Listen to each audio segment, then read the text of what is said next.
This particular song, featuring Duane Allman on lead guitar, along with the incomparable, legendary Wilson Pickett, is not just one of the Rooster, not just one of the songs that truly features the magic of the Muscle Shoals recording studio down in Alabama, but it also represents something far greater in terms of rock and roll history. I will tell you all about that after the cover.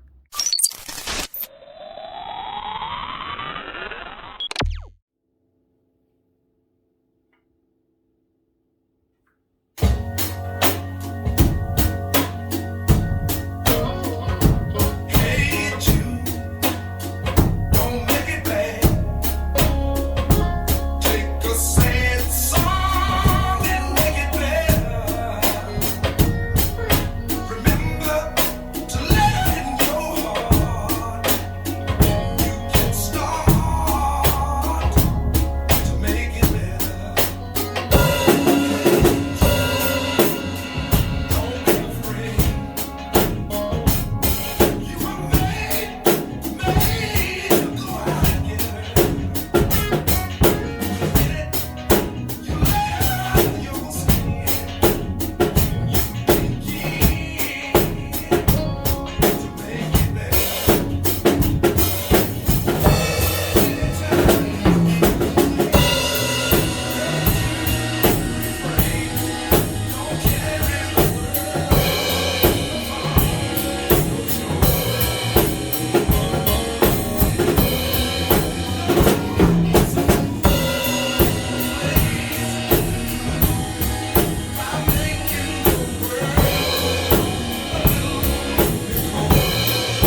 So special edition here of Between the Symbols.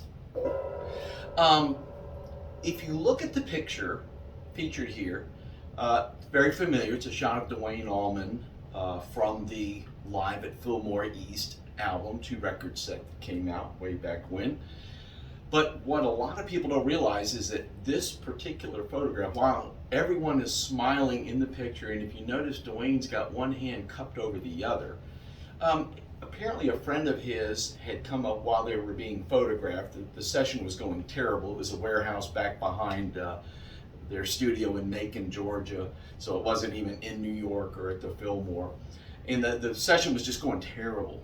And a friend of Duane's came over, had an 8-ball for him.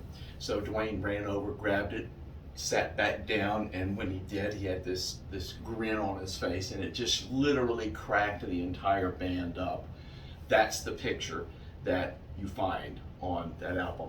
But the historical thing that's really, really, really neat here, when you look at the cover of Hey Jude by Wilson, the Muscle Shoals studio band, the Swampers, if you will, had gone to lunch, and Duane and Wilson were left there. Apparently, where they were going to eat lunch, Wilson Pickett could not go because of his skin color, and Duane apparently was broke. I don't know.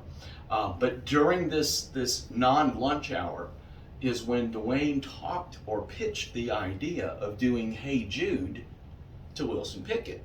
By the time the band came back, they were already starting to play it, and next thing you know, they just put it together and it came out just incredible. What's amazing is at the conclusion of the main part of the song, when it goes into what the Beatles do, the na na na, and Wilson Pickett just goes nuts. When you hear Duane Allman start wailing away on his guitar, that literally to me is the birth of Southern rock. That lick right there, when Eric Clapton first heard that, he said, quote, "I have just heard the greatest guitar player alive." So tremendous, tremendous importance, this particular work. It's also from that Duane Allman Anthology album, the 2-record set that I highly recommend. I've got another one I'm working on from another legendary artist that Duane also played on, coming up in the future. So anyway, hope you like this. I hope you learned something about the Allman Brothers and specifically about Duane Allman and Wilson Pickett. So enjoy. Thank you for supporting.